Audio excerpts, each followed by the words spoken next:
Tecnologia para de hoje. Hoje eu vou falar um assunto muito relevante na hora da confecção das suas facetas em resina e como você vai indicar corretamente o ralo incisal. E eu vou te falar 4 situações onde você não vai utilizar o ralo incisal. Então você vai cortar esse caminho, você não vai errar mais nas suas facetas em resina, porque eu vou te dar essas dicas valiosas de planejamento e diagnóstico.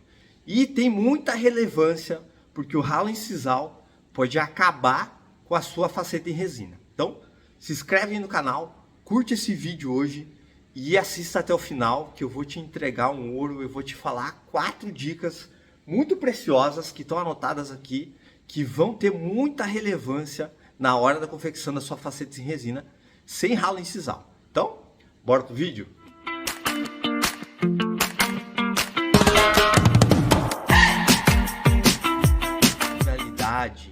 Não necessariamente. Existem fatores que vão influenciar no sucesso das suas facetas. Existem inúmeros fatores, tá? Um dos fatores é o ralo incisal. Eu sou especialista em facetas em resina, faço facetas em resina há anos e recentemente até lancei o curso Mestre das Facetas em Resina. O meu primeiro curso, o meu primeiro filho, vamos dizer assim, que é muito animador ter lançado esse curso. Por quê? Porque todo mundo me conhece aqui no YouTube, que eu sempre entreguei dicas práticas. Eu não fugi da realidade clínica. Eu trouxe a realidade clínica para os meus vídeos. Muitas coisas que não tem em livros e que funcionam muito bem na prática, eu entreguei aqui. E lá no curso Mestre das Facetas, eu pensei dessa forma. Falei, eu tenho que trazer a minha realidade clínica, desde o diagnóstico, desde o planejamento, desde a venda, desde o marketing, como eu funciono para criar um fluxo. Você tendo um fluxo, você vai conseguir fazer mais facetas, você vai praticar mais e você vai melhorar mais as suas facetas em resina. Olha que show! Eu pensei tudo nisso para você se tornar um especialista em facetas em resina. Ainda lá eu ensinei esquemas de cores, ensinei as facetas ultra realistas, que são uma realidade na utilização no meu dia a dia para essa técnica, tá? Então, aproveita aí, entre em contato com a minha equipe, vou deixar aqui na descrição do vídeo um link para ter uma equipe especializada que vai te responder lá. E você pode falar, olha, eu acompanho o Dr. Rafael lá no YouTube, e eu adoro as dicas deles. Eu quero saber como funciona para mim se tornar um mestre das facetas em resina. Olha que show! E aí, você faz o curso lá e eu vou te dar assistência diariamente para a gente planejar e para você se tornar o mestre das facetas em resina, beleza? Mas hoje eu vou falar um pouquinho quando que eu não vou utilizar o ralo incisal nas minhas facetas. Ah, doutor, mas eu queria fazer o ralo incisal. Você já vai saber quando utilizar e quando não utilizar esse ralo incisal. Você não vai utilizar o ralo incisal quando você tiver pouco aumento incisal. Doutor, mas como que eu vou saber isso? Com um bom planejamento. Lá no curso Mestre das Facetas em Resina, eu ensino mais de 10 fatores para você planejar, para você realizar suas facetas. Então, em casos onde você não tem um aumento incisal muito grande, geralmente onde o paciente não possui muitos desgastes, paciente jovem, paciente tem um tamanho já mais ou menos padrão, que eu ensino lá no curso, opa, esse caso aqui, eu posso fazer um sutil aumento incisal, mas você faz a cunha palatina. E você vê que não existe uma área para você colocar o ralo incisal. Ou você aplica o ralo incisal, ou você aplica uma resina de dentina para fazer os mamelos dentinários. E aí, qual é a sua escolha?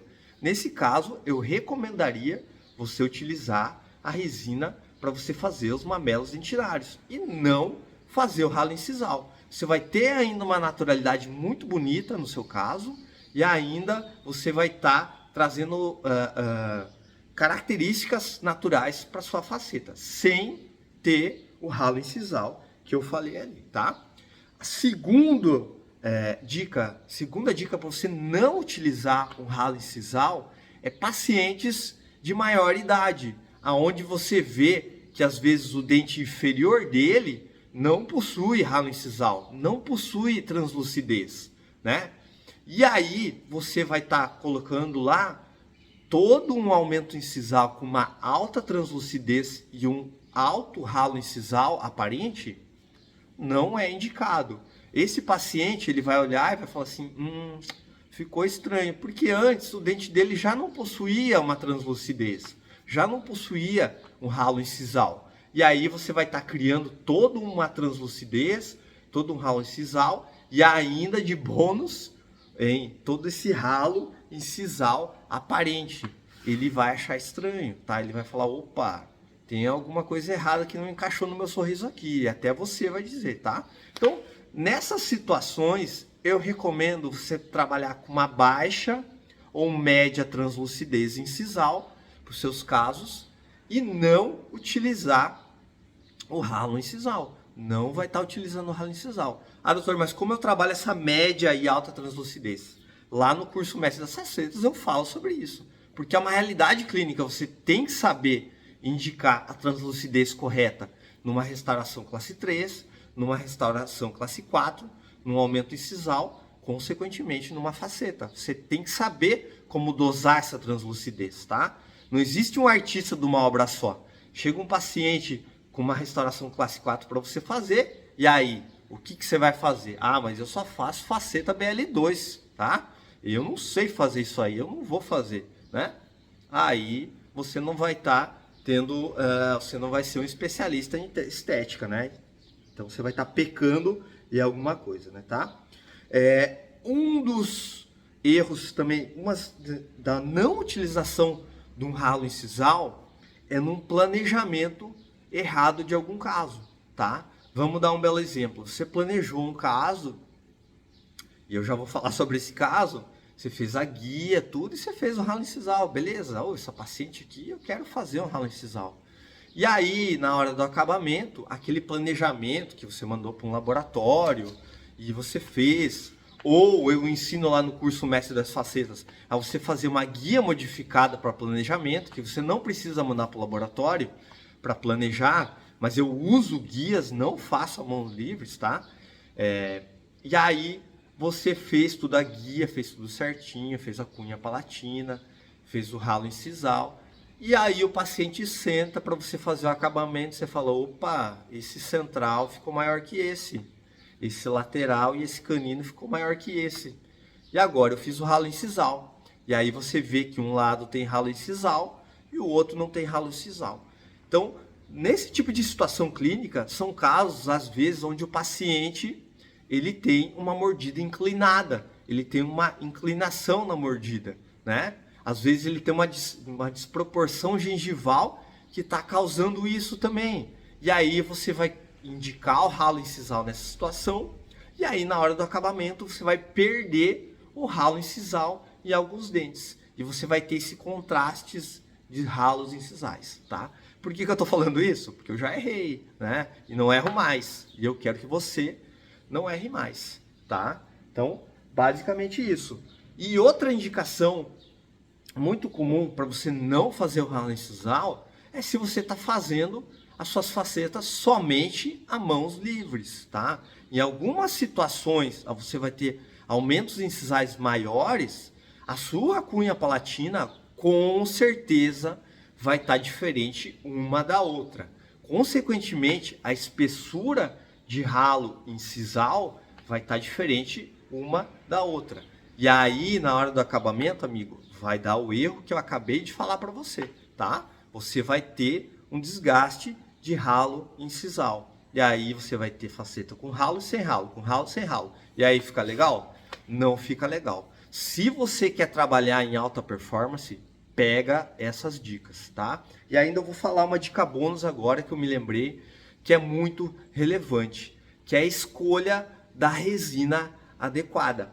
Em algumas situações, como eu falei, a influência da translucidez vai fazer com que você exponha ou não esse ralo incisal. Consequentemente, você pode estar utilizando resinas ou pigmentos. Se você está utilizando pigmento, eu recomendo que esse pigmento não fique exposto, tudo bem? Então, na hora do acabamento, se você acaba expondo esse pigmento branco, é uma área que, com o passar dos anos, ela vai ter um manchamento mais fácil, tá? Então, o ideal nesses casos é você estar utilizando uma resina de maior opacidade. Uma resina pode ser de dentina ou uma resina de efeito, mas geralmente é uma resina de dentina e com alto polimento. Senão você vai ter uma exposição, um pouco brilho ou um manchamento, como na utilização de casos de exposição com pigmento. Beleza? Então, essas dicas são super valiosas. Esse tipo de dica que eu ensino lá no curso Mestre das Facetas em Resina, mas hoje eu quis te ajudar com essas dicas valiosíssimas que a gente acaba utilizando como realidade clínica para escolher ou não a fazer ralos incisais. Beleza? Então espero ter gostado dessas dicas, dica compartilhada, conhecimento multiplicado. Agora é só testar na prática.